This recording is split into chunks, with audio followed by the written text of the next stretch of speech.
जय हिंद दोस्तों, कैसे हो आप सब। मैं अंजनी कुमार, एक सर्विसमैन बैंकर।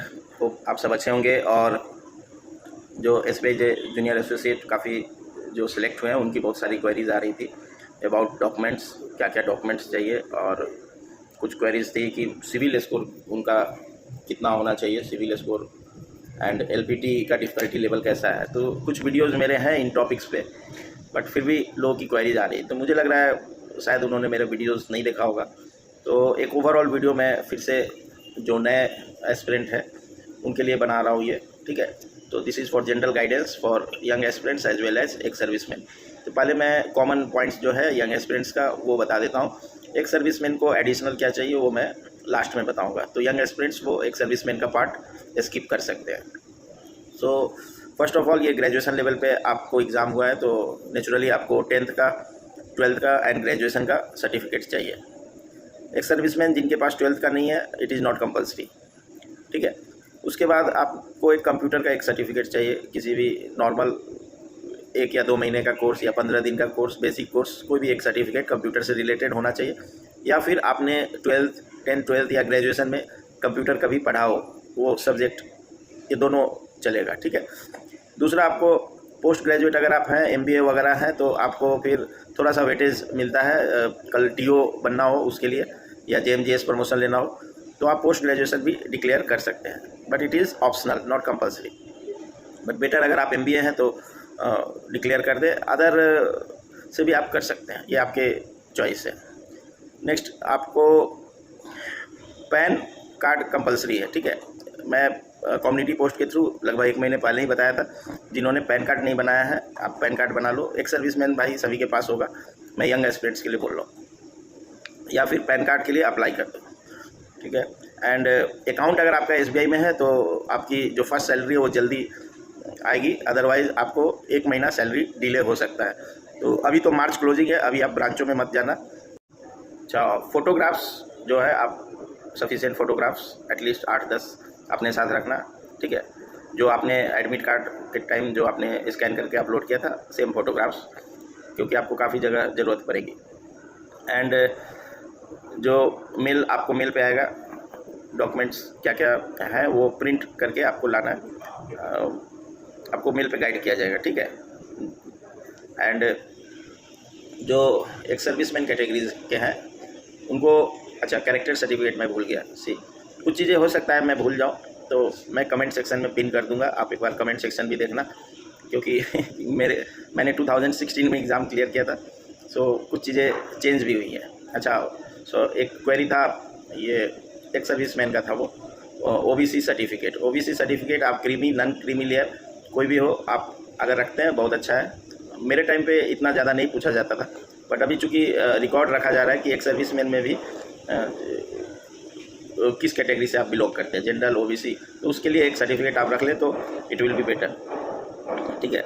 एंड मेडिकल के लिए क्वेरीज थी। मेडिकल का जनरली जो स्पेशली जो एक सर्विसमैन भाई है, यहाँ पे सिंपल मेडिकल है, ठीक है। नॉर्मल केस के लिए आपको मेडिकल में जनरली आउट मैं नहीं देखा हूँ, बट मेडिकल की जानकारी आपको बैंक के मेडिकल ऑफिसर से मिल जाएगी, ठीक है। अब बैंक का मेडिकल ऑफिसर आपको कहाँ मिलेगा, वो आप नियरेस्ट ब्रांच में जाइए, वहाँ किसी स्टाफ से पूछिए तो उसका डिटेल्स आपको मिल जाएगा। जो नए जूनियर एसोसिएट ज्वाइन किए हैं लास्ट ईयर, वो जहाँ मेडिकल कराए थे वही डॉक्टर आपका मेडिकल इस बार भी करेंगे। तो आप नए या पुराने किसी भी जूनियर एसोसिएट या एसोसिएट से बात करके या पीओ से बात करके आपको एक रफ आइडिया मिल जाएगा डॉक्टर कहाँ बैठता है, ठीक है। तो आपका मेडिकल वहाँ से सॉर्ट आउट हो जाएगा।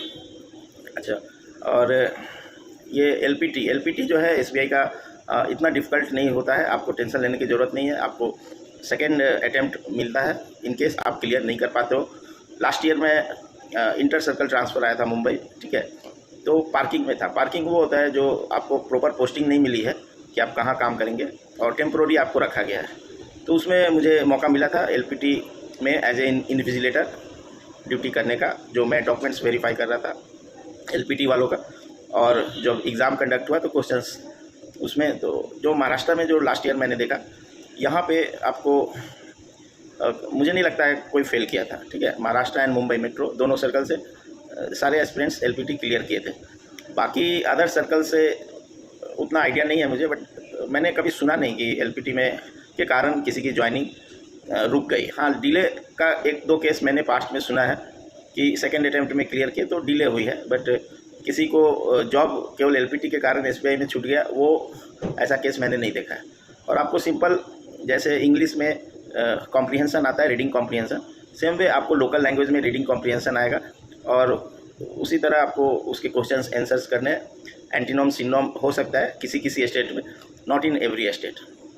तो होप आपको एक रफ आइडिया लग गया होगा। और पुलिस वेरिफिकेशन और रेफरी के बारे में कुछ लोग पूछ रहे थे। पुलिस वेरिफिकेशन और रेफरी जो है वो आपका ज्वाइनिंग के बाद का प्रोसेस है, तो आप पुलिस वेरिफिकेशन के लिए इनिशियली परेशान ना हो, एंड रेफरी भी आपका ज्वाइनिंग के बाद होगा, ठीक है। तो उसके लिए आप परेशान ना रहें।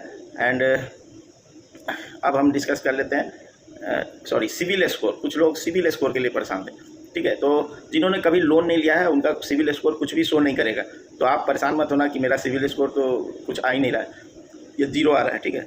एंड जिन्होंने लोन लिया है और टाइम पे लोन चुकाते रहे हैं उनको टेंशन नहीं है सिविल स्कोर का, ठीक है। आपका 650 है, 670 है, 680 है, कोई टेंशन नहीं है आपको अगर लोन आप टाइम पे चुकाते रहे हो। लेकिन आप लोन डिफ़ॉल्ट हुए हो तब आपको टेंशन हो सकती है। फिर भी आपको स्कोर सुधारने का मौका एसबीआई देता है एंड आपको शायद वेट लिस्ट 1 में फिर ज्वाइनिंग मिले, ठीक है, अगर आपकी स्कोर सुधर गई। So this was the information for today. And आपको एक सर्विसमैन के लिए एडिशनल डॉक्यूमेंट्स क्या चाहिए वो अब मैं बता रहा हूँ। यंग एस्पिरेंट्स आप यहाँ तक वीडियो देखकर स्किप कर सकते हो। एक सर्विसमैन भाइयों को नो ऑब्जेक्शन सर्टिफिकेट चाहिए, ठीक है, फॉर सिविल एम्प्लॉयमेंट, और ये आपको अपने यूनिट से आपका जो भी रिकॉर्ड ऑफिस है वो देगा। तो नेवी में तो ये मिल जाता था अराउंड 11 मंथ्स पहले। एट प्रेजेंट क्या सिनारियो आई डोंट नो, शायद सेम हो। एंड एयरफोर्स में बीच में शायद 3 मंथ्स का कुछ आया था न्यूज़, बट वापस रिवर्ट बैक हुआ है 11 मंथ्स का शायद। तो आई एम नॉट श्योर, आप लोग अपडेट कर देना कमेंट सेक्शन में कि क्या है। एंड आर्मी का भी आई थिंक सेम है। और बहुत सारे एक सर्विसमैन भाई पूछते हैं कि मैं कब अपीयर कर सकता हूँ। तो जब भी आपका नोटिफिकेशन आता है उसमें जनरली डेट लिखा रहता है कि जैसे जो ये जूनियर एसोसिएट का एग्ज़ाम हुआ इसमें 31 अक्टूबर तक 2023 में जो रिटायर हो रहे थे उनके लिए ये एग्ज़ाम था। सेम वे तो जो न्यू नोटिफिकेशन आएगा उसमें भी आप 1 साल बाद तक, तो generally last year of service में जब आप रहते हो आप एग्ज़ाम अपीयर कर सकते हो। और प्रिपरेशन आप 1.5 साल पहले, means last year of service से 6 महीना पहले आप प्रिपरेशन शुरू करें, मैं यही सजेस्ट करूँगा। और ऑल द बेस्ट। एंड कुछ डॉक्यूमेंट्स कैरेक्टर सर्टिफिकेट के लिए आपका डिविजनल ऑफिसर का ये चलेगा, अदरवाइज़ आप ये आपका डिस्चार्ज बुक एक कैरेक्टर सर्टिफिकेट का वो भी काम करता है। प्लस अगर आप रिटायर्ड हो गए हैं तो इनसे अपना जो भी जिला सैनिक बोर्ड है वहाँ से एक ले सकते हैं। और स्कूल का आपका पुराना कैरेक्टर उनको एक फॉर्मेलिटी के लिए चाहिए होता है। एक सर्विसमैन का बहुत ज़्यादा वो नहीं कैरेक्टर सर्टिफिकेट वेरीफाई करते हैं, बट फिर भी आपका 10th, मैंने अपना 10th का दिखाया था जो कि 94 का था कैरेक्टर सर्टिफिकेट, तो उन्होंने एक्सेप्ट किया जस्ट, ठीक है।